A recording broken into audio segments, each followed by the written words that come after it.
So friends, এই ভিডিওর মধ্যে আমি আলোচনা করব আপনি যদি আপনার বাড়ির ইলেকট্রিসিটি বিল নিয়ে খুবই চিন্তিত থাকেন যে আপনার বাড়িতে এসি ইউজ করছেন এবং প্রচুর পরিমাণে ইলেকট্রিসিটি বিল আসছে, আপনি যদি সঠিকভাবে এসিটা ইউজ করেন তাহলে আপনার ইলেকট্রিসিটি বিলটা কিন্তু হাফ হয়ে যেতে পারে। সো আপনিও যদি আপনার ইলেকট্রিসিটি বিল কমাতে চান তাহলে ভিডিওটি সম্পূর্ণ দেখুন, তাহলে কিন্তু আপনার বাড়ির যে ইলেকট্রিসিটি বিল আছে সেটি কিন্তু হাফ অবশ্যই হয়ে যাবে। সো ফ্রেন্ডস, চলুন ভিডিওটি স্টার্ট করা যাক। আজ থেকে 5 বছর আগের কথা যদি আমি বলি তাহলে কিন্তু প্রত্যেক বাড়িতে কিন্তু এসি ছিল না। এসি ছিল একটা বিলাসিতা মাত্র, যে যাদের কাছে অনেক টাকা পয়সা রয়েছে তারাই শুধুমাত্র এসি বা এয়ার কন্ডিশনিং সিস্টেম ব্যবহার করতো। কিন্তু এখনকার সময়ে যদি আমি বলি তো এখনকার সময়ে কিন্তু এটার বিলাসিতার মধ্যে কিছু নেই, এটা কিন্তু আমাদের প্রয়োজন হয়ে দাঁড়িয়েছে, মানে নিত্য প্রয়োজনের জিনিস হয়ে দাঁড়িয়েছে। কারণ কি, যা টেম্পারেচার রয়েছে তার ফলে কিন্তু সবাই চাইছে আমি বাড়িতে এসি লাগানো। কিন্তু সব থেকে বড় প্রবলেম হয় যখন অল্প ইনকামে একটি মানুষ এসি পারচেস করে এবং তার বাড়ির যখন ইলেকট্রিসিটির বিলটা আসে তখন দেখে তার মাথা খারাপ হয়ে যায়।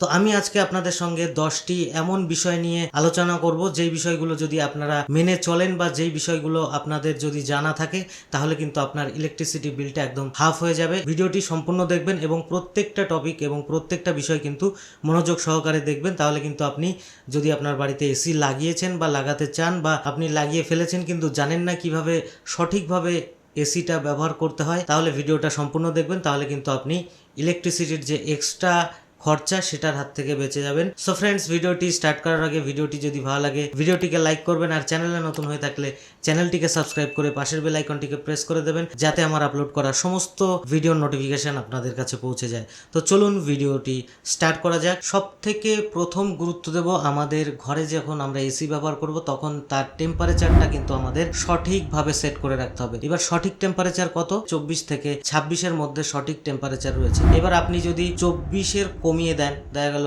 18, 20, 16 এটা করে দিলে পরে কিন্তু আপনার যে কম্প্রেসারটা রয়েছে সেটা কিন্তু ফুল ফোর্সে কাজ করতে থাকবে এবং ঘরটাকে কিন্তু আপনার চিল ঠান্ডা করতে শুরু করবে। সেই জন্য কিন্তু আপনার যে ইলেকট্রিসিটি কনজাম্পশনও কিন্তু হাই হবে। মানে বিষয়টা কি হবে, আপনি যদি বেশি পুষ্টিকর খাবার খান তাহলেই আপনি বেশি কাজ করতে পারবেন, আর যদি আপনার পুষ্টিকর খাবার যদি আপনি না খেয়ে থাকেন তাহলে কিন্তু আপনি বেশি কাজ করতে পারবেন না। তেমনি এসির ক্ষেত্রে হলো পুষ্টিকর খাবার হচ্ছে ইলেকট্রিসিটি। তো যত ইলেকট্রিসিটি সে নিতে পারবে তত তাড়াতাড়ি বা তত কম ডিগ্রি টেম্পারেচার কিন্তু সে প্রডিউস করতে পারবে। আরেকটি জিনিস খেয়াল রাখবেন, আপনার ওখানে যদি ভোল্টেজের কোনো প্রবলেম থাকে সেক্ষেত্রে কিন্তু আপনার রুমটি সঠিকভাবে কুলিং দেবে না। ঠিক আছে, ভোল্টেজ যদি ঠিকঠাক থাকে তার মানে কি ইলেকট্রিসিটি যত সে কনজাম্পশন করতে পারবে তত কিন্তু আপনাকে কুলিংটা প্রোভাইড করবে। সো সবার প্রথম মাথায় রাখতে হবে আমাদের টেম্পারেচার এসির সব থেকে সঠিক টেম্পারেচার রয়েছে 24 থেকে 26-এর মধ্যে কিন্তু আমাদের সেট করে রাখতে হবে। 24 থেকে 26-এর মধ্যে এটাকে আমরা ইকোনমি মোড বলে থাকি। ইকোনমি মোডে যদি ব্যবহার করি তাহলে কিন্তু আমাদের ইলেকট্রিসিটি বিল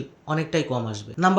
নাম্বার টু হলো আমরা অনেকেই ভেবে থাকি যে এসি যখন চালাবো তখন কিন্তু আমরা ফ্যানটাকে অফ করে রাখবো। এইটা কিন্তু আমাদের সব থেকে ভুল ধারণা। কারণ কি, আমাদের যখন এসিটা চালাবো তখন কিন্তু আমাদের ঘর যখন গরম থাকে তখন যে এসির যে হাওয়াটা থাকে বা এসিটাকে আমাদের ঘরটাকে কুল করার জন্য কম্প্রেসারটাকে প্রচুর পরিমাণে কাজ করতে হয়। ফলে কি হয়, আমাদের এয়ার ফ্লোটাকে কিন্তু এসির বাড়াতে হয়। সেই জন্য আমরা কি করব, আমরা কিন্তু আমাদের এসি যখন চালাবো তার সঙ্গে কিন্তু আমরা ফ্যানটাকে ইউজ করব। যখন আমাদের ঘর মোটামুটি একদম ঠান্ডা হয়ে যাবে তখন কিন্তু আমরা ফ্যানটাকে রেখেই দেবো, কিন্তু আমরা ফ্যানটাকে মিডিয়াম বা স্লো মোডে করে রাখবো। তাহলে কি হবে, আমাদের যে এসির কম্প্রেসার রয়েছে তার কাজ করতে সুবিধা হবে এবং ঘরটা কিন্তু সব সময় সমান জায়গায় কিন্তু এই হাওয়াটা, যে ঠান্ডা হাওয়াটা থাকে সেটা কিন্তু আমাদের ঘরের চারিপাশে ছড়িয়ে যাবে। ফলে কি হবে, আমাদের এসির ও কম্প্রেসারের ওপরে কিন্তু প্রেশার পড়বে না, ফলে আমাদের ইলেকট্রিসিটিরও কিন্তু কনজাম্পশন অনেক কম হবে। বিষয়টি মাথায় রাখবেন।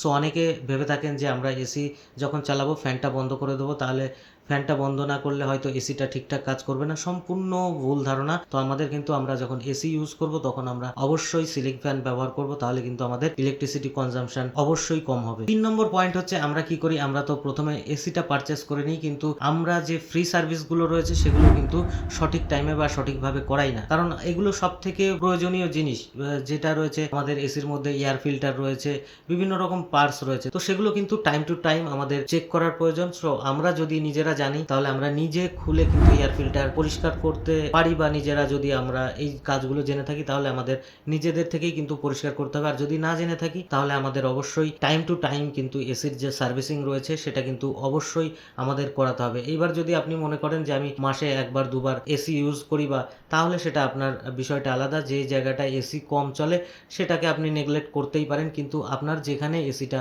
সবসময় বা প্রতিনিয়ত ব্যবহৃত হয় সেই জায়গায় কিন্তু সব থেকে গুরুত্ব দিতে হবে যে আমাদের এসিটা যখন চলছে আমাদের কিন্তু অন্ততপক্ষে তিন মাস পর পর একটি করে সার্ভিসিং করা প্রয়োজন। বা যখন শীতের সিজন থাকবে, শীতের সিজনটা যখন কমপ্লিট হয়ে যাবে, যখন আমাদের গরমের সিজন পড়বে, তখন কিন্তু একবার আমাদের সার্ভিসটা করিয়ে তারপরেই কিন্তু আমাদের এসিটাকে রানিং করানোর প্রয়োজন। তাহলে কিন্তু আমাদের ইলেকট্রিসিটি বিলের পরিমাণ অনেক কমে যাবে। কারণ কি, ভিতরে যখন এয়ার ফিল্টারটা জাম হয়ে থাকবে তখন কিন্তু আমাদের এয়ার সার্কুলেশন ঠিকঠাক হবে না, ফলে কি হবে, আমাদের কিন্তু ইলেকট্রিসিটিটা বেশি পরিমাণে টানতে থাকবে। তার সাথে আরেকটা জিনিস মাথায় রাখতে হবে, যেখানে ভোল্টেজ খুব ফ্ল্যাকচুয়েট করে সেখানে কিন্তু অবশ্যই স্টেবিলাইজার ব্যবহার করতে হবে। কারণ কি, ভোল্টেজ যখন ফ্ল্যাকচুয়েট করবে তখন কম্প্রেসার কিন্তু একবার অন হবে, অফ হবে, এরকম সিচুয়েশন যখন তৈরি হবে তখন কিন্তু আপনার ইলেকট্রিসিটি অনেক পরিমাণে ব্যবহার করবে, ফলে ইলেকট্রিসিটি বিল কিন্তু আপনার দ্বিগুণ চলে আসতে পারে। সো আমরা চলে যাচ্ছি নেক্সট পয়েন্টের উপরে। নেক্সট পয়েন্ট হচ্ছে আমাদের এসির রিমোটে কিন্তু টাইমার বলে একটা অপশন রয়েছে। তো যাদের মোবাইলে সাপোর্ট নেই বা অ্যান্ড্রয়েড সাপোর্ট নেই তারা কিন্তু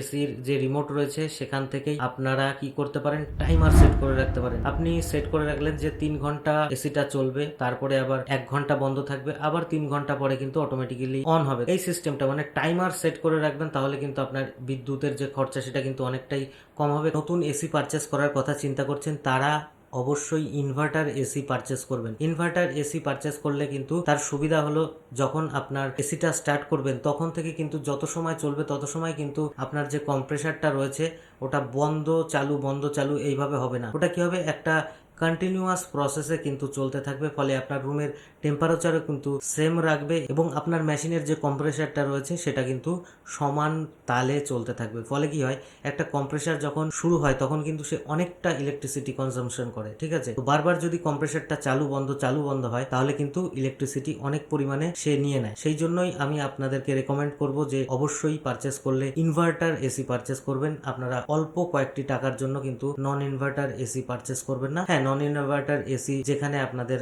কাজের জায়গা অল্প সময়ের মধ্যে আপনাদের কুলিংটা প্রয়োজন সেখানে কিন্তু আপনি ইউজ করতে পারেন, বা অল্প সময়ের জন্য চলবে সেই জায়গাটায় কিন্তু অবশ্যই নন ইনভার্টার এসি ইউজ করতে পারেন। কিন্তু যেখানে কন্টিনিউয়াস প্রসেসে বা অনেক সময় ধরে আপনার এসির প্রয়োজন সেই জায়গায় কিন্তু অবশ্যই আপনি ইনভার্টার এসির ব্যবহার করবেন। সব থেকে বড় জিনিস হচ্ছে রুম ইনসুলেশন, ঠিক আছে। মানে কি, আমাদের ঘরের যে জানালা দরজাগুলো আছে সেখানে আমাদেরকে খেয়াল রাখতে হবে যাতে লিকেজ সব থেকে কম থাকে। যতটা পরিমাণে সম্ভব আমাদের কিন্তু সিল করা প্রয়োজন, ঠিক আছে। যতটা আমাদের বাইরের যে বাতাস রয়েছে, গরম হাওয়া রয়েছে, সেটা আমাদের ঘরের মধ্যে ঢুকবে ততটাই কিন্তু ভালো কুলিং দেবে। আরেকটি সব থেকে বড় জিনিস হচ্ছে আমাদের কিন্তু সিলেকশনেই ভুল হয়ে যায়, কারণ আমরা যখন আমাদের রুমের সাইজ না জেনেই আমরা একটা এসি পারচেস করে রাখি তখন কিন্তু আমাদের সব থেকে বড় ভুল সেখানেই হয়। কারণ কি, আমি দেখা গেল ভাবলাম যে আমি 1 টনের একটা এসি পারচেস করব, ফলে কি হবে, 1 টন তার মানে কম ইলেকট্রিসিটি আমাদের নেবে। এই ভেবে যদি আমি আমার রুমে আমি 1 টনের এসি লাগিয়ে নিই, এবার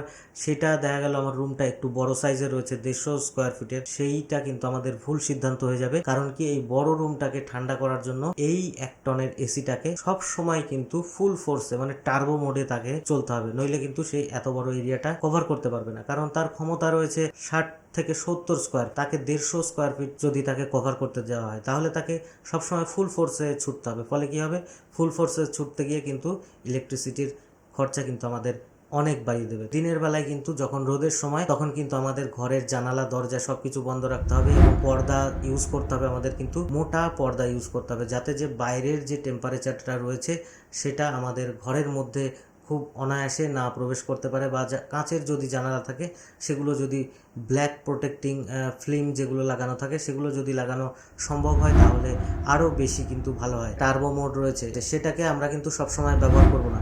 আমরা কি করতে পারি, টার্বো মোড আমরা যখন রুমে আসবো তখন আমরা যখন এসিটাকে স্টার্ট করব সেই মুহূর্তে কিন্তু আমরা টার্বো মোডে অন করতেই পারি, কিন্তু যখন 10 থেকে 15 মিনিট হয়ে যাওয়ার পরে বা যখন ঘরটা কুলিং হওয়া স্টার্ট হয়ে গেছে তখন কিন্তু আমাদের সেটা ইকো মোডে কনভার্ট করে দিতে হবে। এবার সব সময় যদি টার্বো মোডে রাখা হয় তখন কিন্তু আমাদের ইলেকট্রিসিটিটাও বেশি কনজাম্পশন করে। তো এখন আমি আলোচনা করব সব থেকে লাস্ট অ্যান্ড বোনাস টপিক যেটা রয়েছে, সেটা হচ্ছে আমাদের যদি ছাদ থাকে, তো ছাদের নিচে কিন্তু আমাদের একটি যদি আমরা ফলস সিলিং করতে পারি বা ফলস সিলিং থাকে, সেক্ষেত্রে কিন্তু আমাদের অনেকটাই বিদ্যুৎ সাশ্রয় হবে। তার কারণ কি, যখন যে ছাদটা হিট হবে সেই ছাদের যে হিটটা আমাদের ঘরের মধ্যে নামবে সেটা ফলস সিলিং আর ছাদের মধ্যে কিন্তু থেকে যাবে। ফলে কি হবে, আমাদের ঘরের মধ্যে কিন্তু উপরের যে টেম্পারেচারটা আছে সেটা অনেকাংশে কম হবে। আপনি 1 মাস ইউজ করে দেখবেন আপনার কিন্তু ইলেকট্রিসিটি বিল যেটা রয়েছে সেটা কিন্তু হাফ হয়ে যাবে। সো ফ্রেন্ডস, ভিডিওটি কেমন লেগেছে ভিডিওর কমেন্টস বক্সে জানাবেন, আর ভিডিওটি ভালো লাগলে ভিডিওটিকে লাইক করবেন, আর আপনার যদি কোনো মতামত থাকে সেটি কিন্তু কমেন্টস বক্সে জানাতে ভুলবেন না। আর চ্যানেলে নতুন হলে অবশ্যই চ্যানেলটিকে সাবস্ক্রাইব করবেন। তো ভালো থাকবেন, সুস্থ থাকবেন, দেখা হবে পরের ভিডিওতে অন্য কোনো টপিক নিয়ে। ধন্যবাদ।